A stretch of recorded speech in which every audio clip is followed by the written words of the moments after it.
Hey guys, Kev here, and I want to wrap up a review for the Quiet Carry IQ here. This is on loan from my buddy Brad, Mild Mannered EDC. I really appreciate him sending this over to me. And yeah, I just want to kind of do a quick overview of this and get it in the mail. It's going to Kyle, DTOM Knives and Gear next, so he can check it out.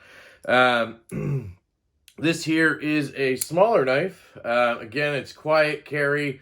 It's made with Elmax steel. It's got this cool sheep's footy blade and titanium handle. It is a right-handed frame lock flipper only, which as a lefty has not been the best to me. So yeah, just to run it down, aesthetically, I think it looks really good. I like sheep's foot blades. It kind of reminds me of the Richard Rogers OEM Slut or Slim Utility. Very similar blade shape, just a little thinner this way, or shorter, I guess. But similar in size all around, actually. So I really like the look. I like the milling in these titanium handles. Pretty cool there. I love this pocket clip, this really minimal pen type deep carry clip all the way to the butt end on the side here. Carries very well because of that. Ergonomically, this thing is pretty neutral. Again, feels very much like the OEM Slim. Or maybe if you've handled like a CRKT Montosa, I'm sure that feels similar as well. You know, I could just fit all four fingers if I hold it like this. I tend to kind of use the flipper choil up here is what I call it. And then I can get a good grip, and I have good control of the blade. I'm not afraid of getting cut, so it doesn't bother me to hold it like this. That's the most comfortable grip for me. But ergonomically, it's very neutral.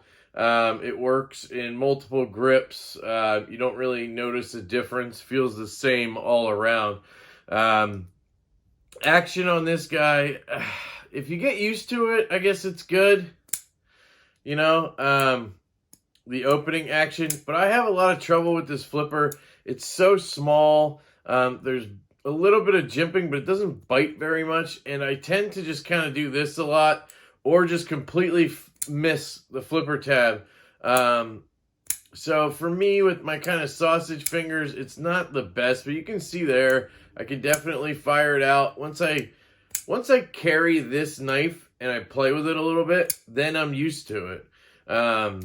But, like, I carry a lot of knives. I have a lot of knives. I switch knives a lot. So, it's not one of those ones that's super intuitive right off the bat that you just pick up, boom, right? See? So, you know, that's the opening action. Also, as a lefty, there's this frame lock here, and I tend to put pressure on it a lot, and then it just doesn't come out at all. So, left-handed, I definitely don't think this is a good option.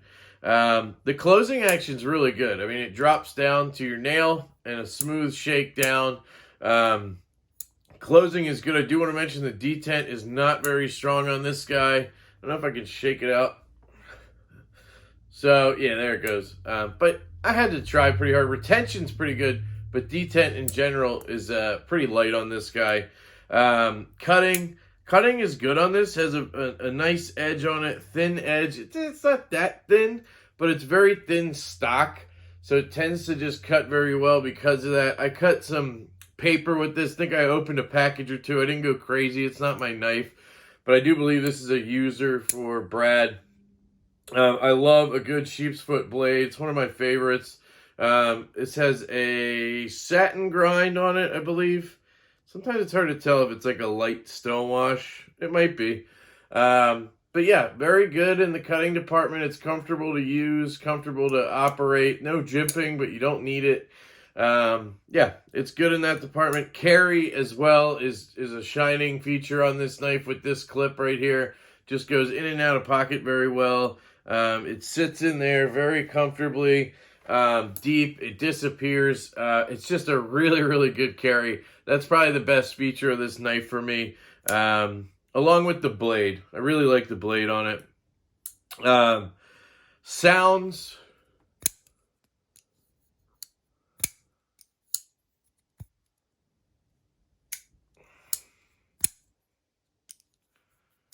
Sounds are good. It's titanium frame lock, so you get some good tactile clicks and clanks when it closes.